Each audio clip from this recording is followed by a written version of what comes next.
There we go. Great. So again, this is my name is Harry Barbarian with 313 Believe, and we promote Detroit business. And again, we have a fantastic guest. I've been wanting to book this guest for the longest time. Sean Randazzo of Detroit Style Pizza Company. So thank you again for coming on 313 Believe, because we like to promote all Detroit business. So, people, you're Detroit Style Pizza, but you're located on the east side. So a lot of people probably ask you, hey, you're Detroit Style Pizza, but you're not in Detroit. But you really rep the city like no other. Tell me about that. Sure. So, really, it doesn't matter what people say. I mean, I know where my heart is, where my purpose, where my passion is. So, I don't let that shake me. But I've had, in the past, maybe just a few people kind of reach out via email or something and call us out saying, hey, how can you call your company Detroit Style Pizza Company? You don't have a place in Detroit. For me, I've learned early on as a young kid moving from school to school and high school and learning the ropes and being in every different social crowd there is, that, things happen and you go straight to the source. So with that, and I try to keep it top of mind all the time, I just gave this guy a call and let him tell me what he thought, and told him basically, look, I just wanted to reach out and let you know, man, I'm just as passionate about Detroit as the next person and you. And, we've tried for 2 years almost, trying to find a place. I've been very specific with where I wanted to be on Woodward, close to Campus Martius. So there was Woodward, where the first paved road of America. You're going to get there. I know you will. And yes, and with that said, if I had the right partner, and right resources, I'd do it tomorrow. I just, I have a very big vision for this style, and it all narrows down back to bringing positive light to Detroit. And with that, there's all kinds of opportunities. I have people, from Vegas wanting to bring the concept there. I'm waiting for a guy like that from Detroit, whatever, to see that, hey, there's a big void in the city for, this style of pizza authentically. And I know Buddy's just recently opened one, but, hey, I want to make sure that, like I said earlier, part of our mission is, or our mission statement is, creating memories and opportunities. If I was to open up something in Detroit, or sure, we can find, maybe for our warehouse and stuff, but, there's a lot of variables to think of. I wanted to have a retail joint, by the sports stadiums, blah, blah, blah. So if anyone's out there listening and maybe wants to have a conversation, reach out. But the whole idea was to put a positive light on Detroit when I realized what we had was so special to our city and how unique it was to our city. And those people that do reach out, and say that why don't you have a location? Eventually we will. Like, you said, Harry, I'm sure we will.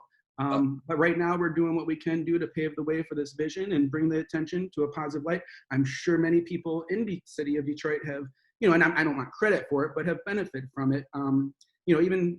Even the people that come train with me sometimes, I usually recommend them stay at one of the, casino hotels or something downtown, or they want to because they're coming to Detroit for the first time. So whatever, and they're Michigan and Trumbull, they're down there. We supply their pans. I mean, there's people we deal with a lot down there. We get our produce from Eastern Market for our pizzeria. We always try to look to support Detroit whenever possible. Right. That's terrific. So, I mean, you're putting Detroit and Detroit Style Pizza on the map. You're the main, I mean, to me, like, now when I think Detroit Style Pizza, I think of you. I don't, it used to be other our other companies, pizza companies, like going, what the hell is this guy doing? He's the guy now. What do we do? Do we partner with this guy? Are we intimidated with this guy? Or is he our friend? Like these other guys that make Detroit Style Pizza? Or how do you view your competition, and because you're a harmonious guy, I can tell, like, you're just trying to get out the message of Detroit Style Pizza. How do you deal with your competition and other people that are making Detroit Style Pizza? Awesome question. And for me, it goes like two different ways. The one I'll take right now is like, I don't feel I have competition. I am in a league of my own. I'm in an industry with camaraderie that is just, mind blowing when it comes to support and love. When you look at the core, I've been invited to join in 2016, I think it was, the World Pizza Champion team that Tony Gimignani and some other founders have created. I think there's like 37 or something of team members now. But, those people, they all have pizzerias all over the country. But at any given moment, I can reach out to anyone and get solid sound advice, and vice versa. And even locally, locally we supply, like I said, we've sold pans in Michigan and Trumbull. I have another concept in Royal Oak with my cousin, Palazzo de Pizza. We've licensed the deal for, that brand, and Lake Orion to 313 Pizza Bar, all those places, those places get our dough mixes. Our pizzeria uses our dough mix, commercial dough mixes. Um, so I guess, back to what you're saying about the competition, harmonious, whatever you want to call it, I don't feel I have competition. I mean, do what you do, I do what I do. I stay in my lane. I create, my paths. Right now, it's so crazy in this industry or anywhere that you can take so many different routes. I mean, for me, I started with a pizzeria, and I'm building an empire distribution manufacturing business that started just with a pizzeria. And I could have went, 20 different routes. I could have been in stores by now with our frozen pizza. I started that route. When I looked at it 5 years ago, it seemed like a liability, and dry mixes seemed the route to go. But yeah, so competition. And then back to when you said, like, you got these original, or you think you said the originals, I've had opportunities to, I've had some, I'm not going to mention names, but, the owner of one of those 4 originals, not me only being involved with, Cloverleaf for 16 years prior to us launching Detroit Style Pizza Company, wasn't Cloverleaf, but one of the other 3, owners reached out. We've been talking for 2 years now on partnering up, and, basically partnering up with him and, helping grow their brand and go head to head with some of the other originals. They like our product very much, our dough mix. They want my training for the license deals. Recently, and just because of, elephant in the room here, this thing attached to my head and what I have going on in my health life and my personal life, and right. Really put a lot of things in perspective for me. And I had to pull back and just say, you know what, I have to focus on my brand moving forward. And if what you're looking for me is what I'm bringing to the table in this partnership, we can still do business. But I am done right now trying to save. I don't want to say save companies, because that would be disrespect in regards to this company, but many years ago, I had Tubby's as well, wanted to join forces when the other sub companies started popping up, because, I was fresh, Detroit Style Pizza had legs going, and they're like, man, this guy just won World Pizza, let's get this. And, that would have been a nightmare, because I would have been working for them forever, basically my ass off. Not to be rude, but it got to the point in negotiations where I just said, look, we're not taking this measly amount of percentage of this new company that I'm going to be going to every store, working every single day, training people, whatever. We need something for what we've built right now, or 50-50, or we can do something and work it out. If not, I'm out. But so we've had, it's interesting, I guess, to throw out there. We've created a lot of attention over the years. Right. So, I mean, like I said, you're putting Detroit Style Pizza on the map, like no other to me. Like, I mean, it's a battlefield out there, but you're bringing it to the world, and you're the one that, you're like the Henry Ford to me of automobiles. You didn't invent the automobile, but you're going to automate maybe Detroit Style Pizza, and you're going to make it work for the world and get it out there. Addressing the elephant in the room, I know through my friend, Cindy, and you are dealing with cancer, so you're a fighter. You deal with adversity, and it seems like you just fight it head on. Has fighting your health issue, health challenge, has that made you probably even more determined to get the Detroit Style Pizza brand out there? And what's going on with that? Sure. It definitely has put a lot in perspective, not only business wise, but personal wise. I mean, it really makes you understand that, tomorrow you could get hit by a car and not be here. I mean, I'm just grateful to be here, be alive. I mean, everything that I went through from the beginning of the year and a little bit before, I mean, there's many times where, there's a chance I couldn't have been here. So for that, I'm always grateful for, and always want to try to keep myself in check of that, because, let's just say, I am going to pass this. I'm going to fight it. We're good. A year, 3 years go by, and then I start falling complacent to the thoughts of what actually happened over the last 6 months. And I don't want that ever to happen. I always and that's why I'm a firm believer in always staying plugged in, whether it's a podcast, whether it's church for people. You got to constantly plug into stuff. For me, it's the stuff that they don't teach in school, universal laws and things that are so powerful that we can't understand. That's what, really I'm interested. But anyways, yeah, so I kind of going off track here again. Bring me back on the track. It's okay. So I mean, it's made you a fighter. It makes you appreciate every day. Listen, we all can. I mean, with this COVID and all, I mean, everything you've dealt with everything from COVID to cancer to competition, the 3 C's. So like, I mean, but at the same time, it seems like you're you're always pulling ahead. My friend Cindy, Cindy's always said, how hard you work. I mean, really, you're working 24/7, and you're just like you recognized in 2009 when Detroit wasn't really the most popular place in the world. It was still going through major struggle. We were having economic, downturn, and like people were probably, rooting for our demise or whatever. But then, you were one of the people, the voice in the wilderness that were telling people, hey, this is Detroit style pizza, and I'm going to make this a major brand, and we're going to bring positive attention to Detroit. And that's what, 313 Believe is all about. And that's what, what's bringing back the city. And I want you to have a Detroit style pizza on Woodward in Detroit. I mean, Nice. It would be, so basically, just to recap, Detroit style pizza, the attributes are caramelized cheese, right? Caramelized cheese. And then the sauce on the top, pepperonis inside. It's some places put it on top now, so we don't put it in that authentic category of those five, but yes, authentic, traditionally, yes. Right. And then, and it's the dough. Describe to me the dough and what makes it different than other pizzas. Sure. Well, the process of it and the hydration level, like I mentioned before, it's 70%, which means water. So, people talk baker's percentages in the culinary world. And so if you're doing a recipe with flour for pizza, let's say, or dough, and you want to use 70% water in the recipe, all the weights goes by the base of the flour weight. So if it would be 100 pounds of flour and 70 pounds of water would be, the 70%. Normally pizzas that you get at the store are around 50, maybe 60% hydrated. Difference is super dense, not as light and airy, but not only the water content, it also makes it crispy, but the proofing process of the dough and managing that so that it, ferments and rises and gets to the point where it needs to go. So it has that really, nice light structure inside is super important. And so many variables take place in that. That's why, people might think it's pizza, might make a good pizza at home, but you get into a commercial environment and trying to control the proofing process or all the humidity, the temperature. I mean, a little bit of change of anything changes everything. So, there is a lot to it.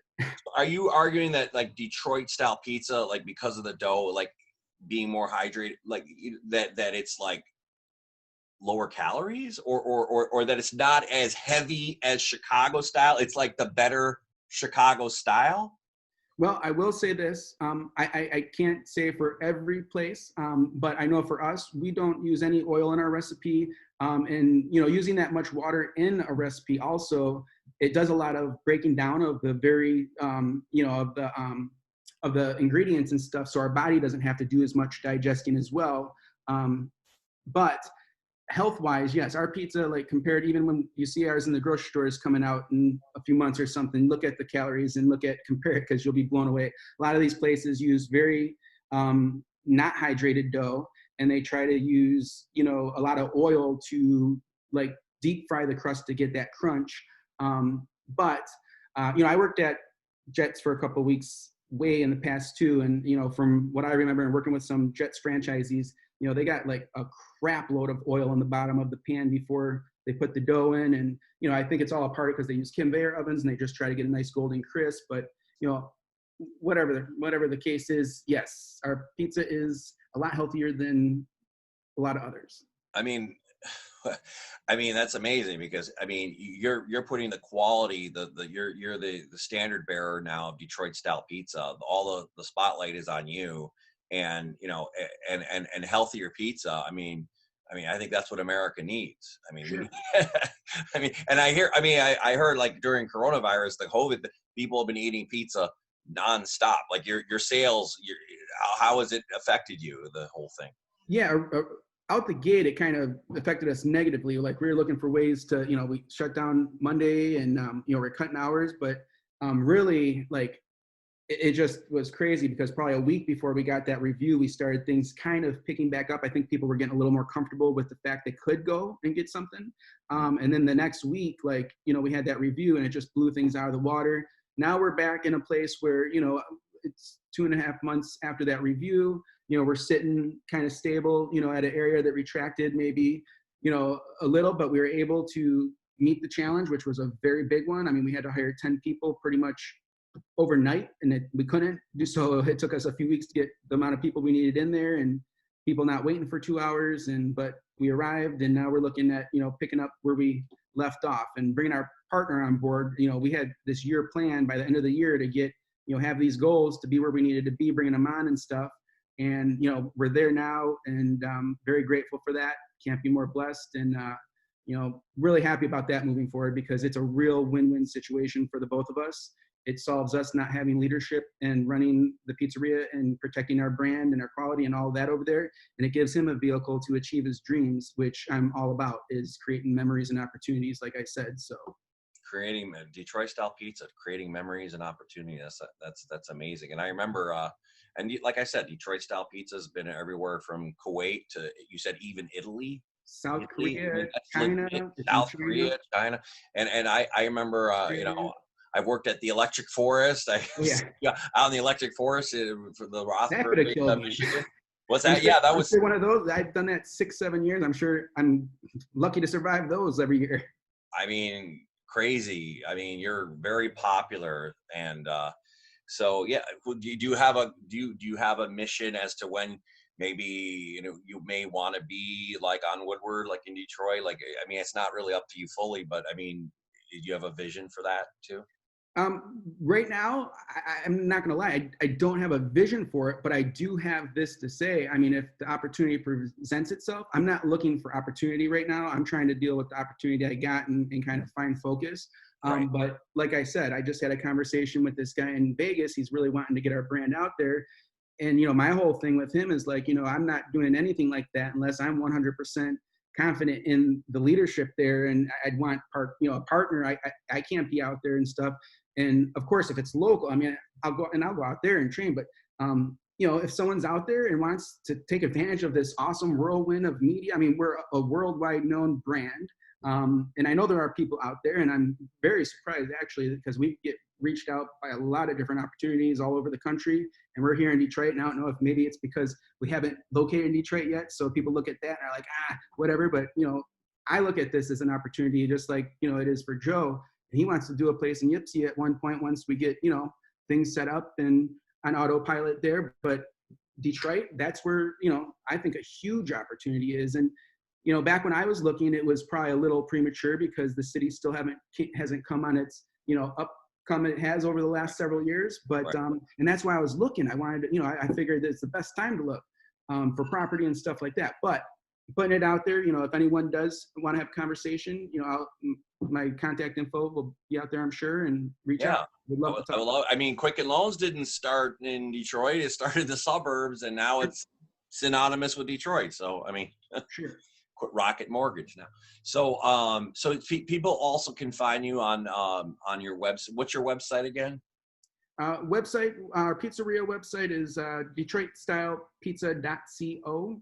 And then our retail hotel website is DetroitStylePizza.com. And that's where our mixes, our pans, our pizza kits, our training services, and all that are at. And we're actually in the next few weeks going to be launching a new website there. We're going to be offering residential and commercial classes locally, which are going to be a lot more affordable than our 3-day training program and stuff like that. I'm excited about. And real quick, back to the adversity thing that you were talking about a little ago, because it just keeps on coming top of mind. It's like, I credit probably just the way, I was brought up. I was brought up in a situation in Detroit where, whatever the fact, I was a very small minority. I think there was 3 white kids in the school. So at 2nd grade, at recess, I had to join a gang even just so I wasn't getting jumped, and you couldn't bring pencils to school. People were stealing scissors from the art room and holding them in girls' necks, and it was a regular thing, So they got me out of there in 3rd grade, but I went probably to 20 different schools in my life, like I mentioned earlier. So when it comes to adversity, like, the first several times you don't learn much, but then you start learning. Like, and I was in honestly every different social group, so I learned so much, and I had so many challenges. The thing going to a new school I would always face is whether it was an Albanian or whatever nationality or American, it don't matter, but whoever the coolest kid thought he was a hot shot would test me. And if I bowed down to that or didn't stand up for myself, I'd fall in a certain category, and that would be my route there if I stood up to him. I mean, it's just crazy to see the different dynamics and all that, but lots of adversity I have been faced with throughout my life. And I feel that's helped me with business, because that's all it is as adversity all the time. It's problem solving, fixing problems. That's, if someone asks what I do, that's what I do. I fix problems. I make things better. Big problem. And did you feel that standing up to your opponents was the thing to do to set the level of respect? And is that what you feel like you're doing in the Detroit style pizza community? Or Like when you're talking about elementary and having to pretty much have a gang of people protect me from others or something. yeah, I feel I have built a very strong relationship with many people in the community, in the pizza industry, and formed an army. And this is kind of my thoughts in the beginning, was to create like an army of people that knew how to do this right. And those people, even the people I've trained, the very first ones 6-7 years ago or whatever, I still, get emails, I still keep in communication with. Not all of them. I mean, some I don't hear from, but yeah, they're my authentic Detroit style pizza gang, and it's not just me. I'm not the one to take credit for this. I may have started the ball rolling, but I give a lot of credit to them. Chris Sketchel in Toronto, he put it out there. I don't know, several years ago, and selling out still today. On his second location, via 313. Great buddies of mine that I've done a lot of talking with in the beginning and everything, and we're great friends. I mean, they got a mini empire down in Austin, Texas. And I can go on one after the other. And, it's just great. It's great for me. And, going to, also my website and this and that, we also have a YouTube channel, the Detroit Style Pizza channel. It's dspc.tv. You can go to the website, or you can just go to we're YouTube. going to subscribe. Yeah, definitely subscribe. But, you'll see on there you'll see, I'm going to upload a Kuwait video soon, but you'll see Blue Pan in Colorado. I like to go visit them and kind of highlight them. And, then we have recipes, if anyone's there at home wanting to get a good start for a Detroit style pizza recipe at home, we got a video for sauce, dough. But yeah, it's dspc.tv. I love it. And so, I mean, I like what you said about your training really an army of people and companies that know how to produce Detroit style pizza. So you are really, like, to me, I keep saying the Henry Ford of pizza, of Detroit style pizza, because you're putting it on the map, and I like it that you're generous enough and not, scared to share the secrets of Detroit style pizza. Like a lot of people that have an idea, it's like they don't want to share it, but you want to share it and teach people, and you don't have any fear, and you're relentless, and you're moving forward like almost like a tank, going down the road, and you're fighting for, you're going to put Detroit style pizza, on the map, and you already have. So, I mean, but not just in Michigan, but in the whole world, which is amazing. Awesome. But Sean, you've been great. Sean Randazzo of Detroit style pizza, and this has been a very fascinating interview. Is there anything else you want to add or anything like that out there to your people and fans? Just thanks for having me on. If you ever want to again, I could gone off any path, and Sure. That's kind of what I feel like my purpose is too. Eventually, I feel through my mentors, through my experiences, through everything, through my, I feel I have a lot to give to people. So I'm not going to go into my ultimate goal down the road, but I feel that I have a lot to give. So Wait. How about your ultimate goal? No. Real quick, I mean, it's just going to be a movie that is going to inspire. It's just going to jerk people every 5-10 minutes with, it's not about me being in the movie, but about my life and experiences, and every, 6 months to a year, what point of pretty much the adversity I went through and what came out of it. So, Wow. my goal would be 100 people in seats, 10 people leave, and somehow I impacted their life in a positive way, whether it saved their life because they were convinced to wear this damn, Optune cap, or Right. whether it was because something I went through while I was dealing with things in Detroit, or whether this or that or that. And, people will cry, they'll laugh, they'll have pain. I want to jerk every emotion, and I know I have the story to do it. And I know that people will leave, and I'll change. If I can save one life out of that 100, great. If I can impact 10, because my satisfaction is when I have an employee, anyone that comes back to me 2, 3, 4, 5 years later after, us partying and saying, hey, because of you or your company or working for you or this or that, I want to be where I am, or I want to be the person. I've learned a lot through the School of Hard Knocks, and I've paid a lot of money to learn a lot as well. And I feel that the impact that stuff's done for my life and everything, I can only share that, because I wish that's what they did in schools. is That's teach our kids awesome. stuff like that. So Detroit style pizza is a lot more than just making pizza. I mean, give me the slogan again, making memories. And So our mission is basically to increase awareness of authentic Detroit style pizza by serving an authentic version, showing people, or teaching people its history, how to make an authentic version, and creating memories and opportunities. I mean, the first part's just to get the style on the map and get the word out there. Second part's always been part of our business mission, and that's just personal, and that's creating opportunities for people and memories, because Awesome. Sean, you've been great. We're going to be posting this also on YouTube. Everyone check out this amazing episode of 313 Believe, Detroit Style Pizza with Sean Randazzo. Thank you again so much for coming, and We'll talk soon. All right, bye. Bye.